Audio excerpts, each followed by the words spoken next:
Tulpa. Last year, I spent 6 months participating in what I was told was a psychological experiment. I found an ad in my local paper looking for imaginative people looking to make good money. And since it was the only ad that week that I was remotely qualified for, I gave them a call and we arranged an interview. They told me that all I would have to do is stay in a room, alone, with sensors attached to my head to read my brain activity. And while I was there, I would visualize a double of myself. They called it my Tulpa. It seemed easy enough, and I agreed to do it as soon as they told me how much I would be paid. And the next day, I began. They brought me to a simple room and gave me a bed, then attached sensors to my head and hooked them into a little black box on the table beside me. They talked me through the process of visualizing if I got bored or restless. Instead of moving around, I should visualize my double moving around or try to interact with him, and so on. The idea was to keep him with me the entire time I was in the room. I had trouble with it for the first few days. It was more controlled than any sort of daydreaming I'd done before. I'd imagine my double for a few minutes, and then grow distracted. But by the 4th day, I could manage to keep him present for the entire 6 hours.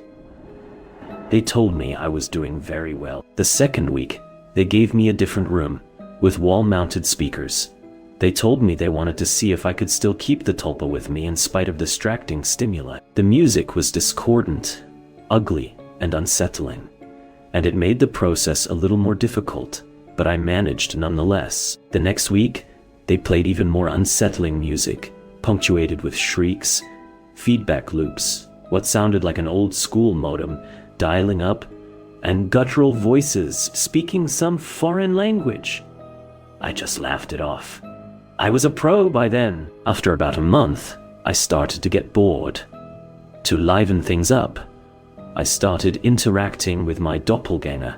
We'd have conversations, or play rock, paper, scissors, or I'd imagine him juggling, or break dancing, or whatever caught my fancy. I asked the researchers if my foolishness would adversely affect their study, but they encouraged me.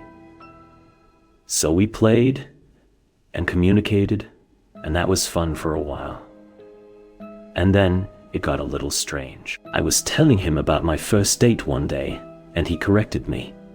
I'd said my date was wearing a yellow top, and he told me it was a green one.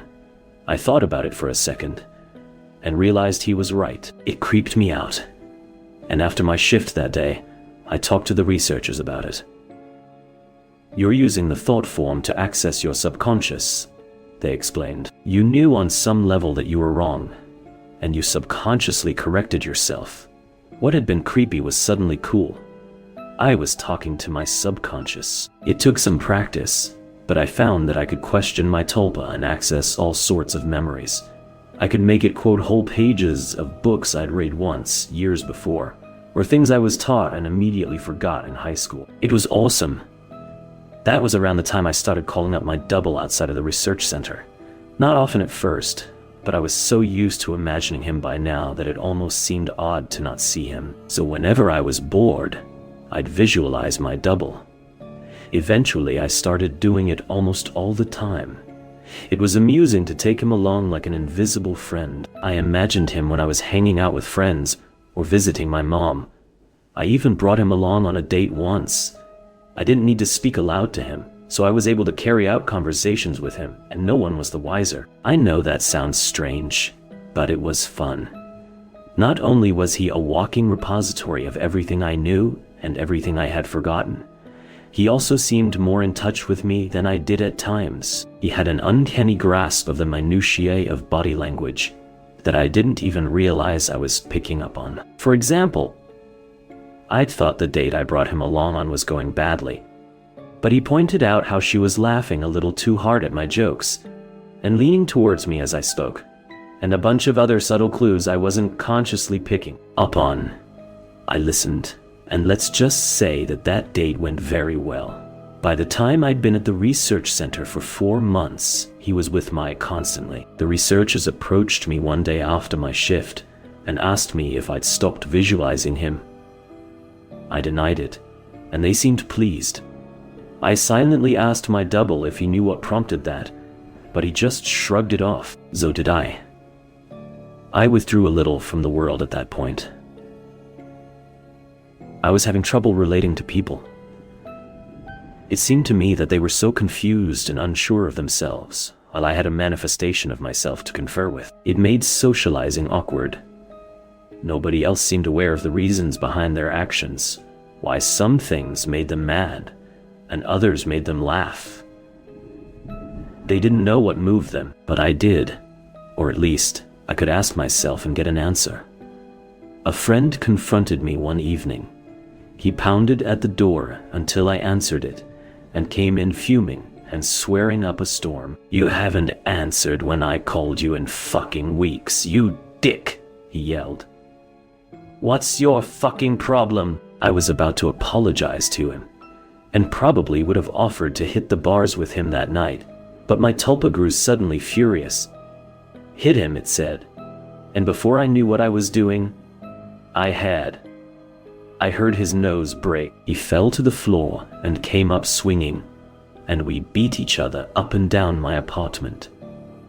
I was more furious then than I have ever been, and I was not merciful. I knocked him to the ground and gave him 2 savage kicks to the ribs, and that was when he fled, hunched over and sobbing. The police were by a few minutes later, but I told them that he had been the instigator, and since he wasn't around to refute me, they let me off with a warning.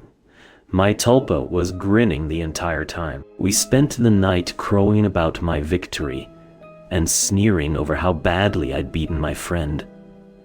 It wasn't until the next morning, when I was checking out my black eye and cut lip in the mirror, that I remembered what had set me off. My double was the one who'd grown furious, not me. I'd been feeling guilty and a little ashamed, but he'd goaded me into a vicious fight with a concerned friend. He was present, of course, and knew my thoughts. "You don't need him anymore. You don't need anyone else," he told me, and I felt my skin crawl. I explained all this to the researchers who employed me, but they just laughed it off. "You can't be scared of something that you're imagining. One told me." My double stood beside him and nodded his head, then smirked at me. I tried to take their words to heart, but over the next few days I found myself growing more and more anxious around my tulpa, and it seemed that he was changing. He looked taller and more menacing.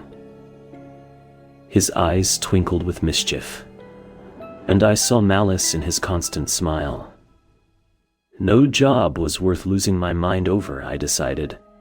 If he were out of control, I'd put him down. I was so used to him at that point that visualizing him was an automatic process, so I started trying my damnedest to not visualize him. It took a few days, but it started to work somewhat. I could get rid of him for hours at a time, but every time he came back, he seemed worse. His skin seemed ashen, his teeth more pointed. He hissed and gibbered and threatened and swore. The discordant music I'd been listening to for months seemed to accompany him everywhere. Even when I was at home, I'd relax and slip up, no longer concentrating on not seeing him. And there he'd be, and that howling noise with him. I was still visiting the research center and spending my 6 hours there. I needed the money, and I thought they weren't aware that I was now actively not visualizing my tulpa. I was wrong. After my shift one day, about 5.5 months in, 2 impressively men grabbed and restrained me, and someone in a lab coat jabbed a hypodermic needle into me. I woke up from my stupor back in the room, strapped into the bed, music blaring, with my doppelganger standing over me cackling. He hardly looked human anymore. His features were twisted, his eyes were sunken in their sockets and filmed over like a corpse's. He was much taller than me, but hunched over. His hands were twisted, and the fingernails were like talons. He was, in short, fucking terrifying. I tried to will him away, but I just couldn't seem to concentrate. He giggled and tapped the IV in my arm. I thrashed in my restraints as best I could, but could hardly move at all. They're pumping you full of the good shit, I think. How's the mind? All fuzzy. He leaned closer and closer as he spoke.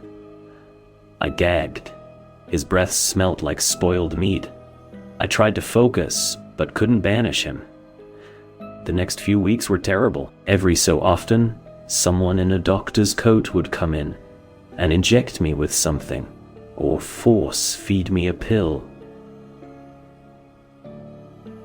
They kept me dizzy and unfocused, and sometimes left me hallucinating or delusional. My thought form was still present, constantly mocking. He interacted with, or perhaps caused, my delusions. I hallucinated that my mother was there, scolding me, and then he cut her throat, and her blood showered me. It was so real that I could taste it. The doctors never spoke to me. I begged at times, screamed, hurled invectives, demanded answers. They never spoke to me. They may have talked to my Tulpa, my personal monster. I'm not sure. I was so doped and confused that it may have just been more delusion, but I remember them talking with him. I grew convinced that he was the real one, and I was the thought form. He encouraged that line of thought at times, mocked me at others. Another thing that I pray was a delusion. He could touch me. More than that, he could hurt me. He'd poke and prod at me if he felt I wasn't paying enough attention to him. Once, he grabbed my testicles and squeezed until I told him I loved him. Another time, he slashed my forearm with one of his talons. I still have a scar. Most days I can convince myself that I injured myself and just hallucinated that he was responsible. Most days. Then one day, while he was telling me a story about how he was going to gut everyone I loved, starting with my sister, he paused.